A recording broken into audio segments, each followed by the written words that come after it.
Hi, welcome to this new episode of Euro TV News. Today we will talk about the movie Top Gun. Top Gun is an action-packed film from 1986 directed by Tony Scott, centered around the elite US Navy fighter weapons school known as Top Gun. The story follows Pete Maverick Mitchell, played by Tom Cruise, a skilled but rebellious pilot who is sent to the school to refine his talent.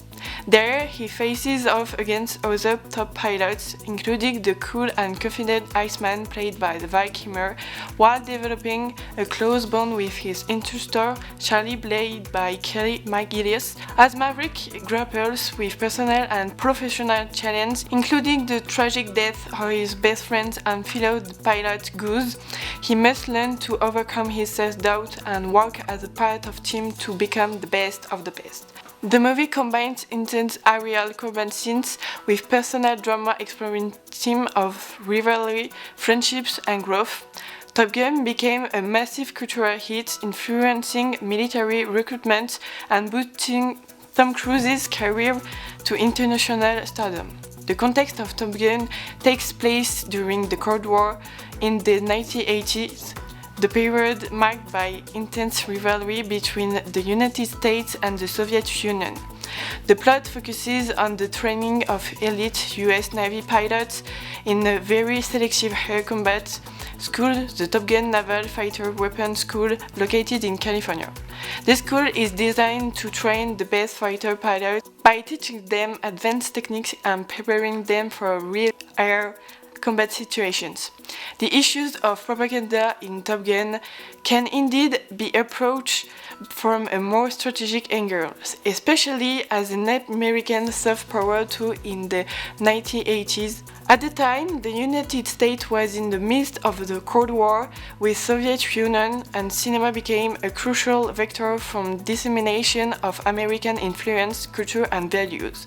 Top Gun, with its glamour and military heroism, fits perfectly into this dynamic. More than just a war film, it was a large-scale marketing company to put patriotic cinema back at the center of the global market.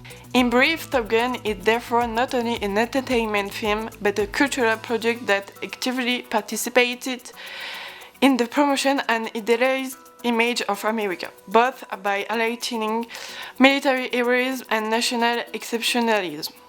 The film has succeeded in combining military communication strategy. Now, let's talk about the role of Top Gun in the soft power strategy.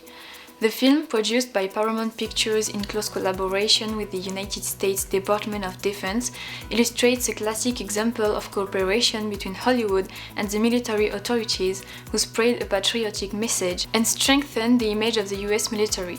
In the context of the Cold War, film production was perceived as a means of strengthening capitalist ideology and opposing values of freedom and power to those of the Soviet bloc, especially through themes that glorify the army, technology, and American youth.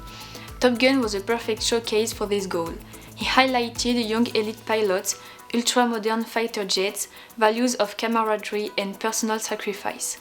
The film showed the Navy as a model of professionalism and heroism, in line with the image of America as a superpower capable of dominating the air, even if the enemy was often blurred and unspecified.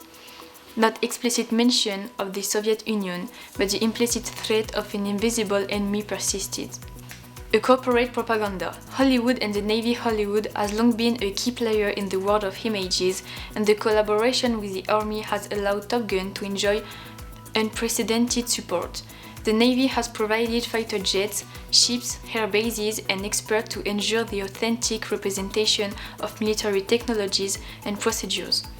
In exchange, the film served as a springboard for the image of the Navy, but also for the image of the Army in general, with a view to recruiting. It is interesting to note that Top Gun has a direct impact on military recruitment. According to some studies, after the release of the film, the number of young people who joined the Navy increased considerably. The film transcended the boundaries of the film industry to become a strategic communication tool, a way for the Army to sell itself to American youth as a thrilling and prestigious career. Hollywood's economic needs and the ideological imperative of an area of global tension. In this sense, it can be considered as a form of propaganda, subtle but effective, that has used pop culture and strengthens the place of United States in the world imagination. We hope you enjoyed this episode. See you next time on Euro TV News.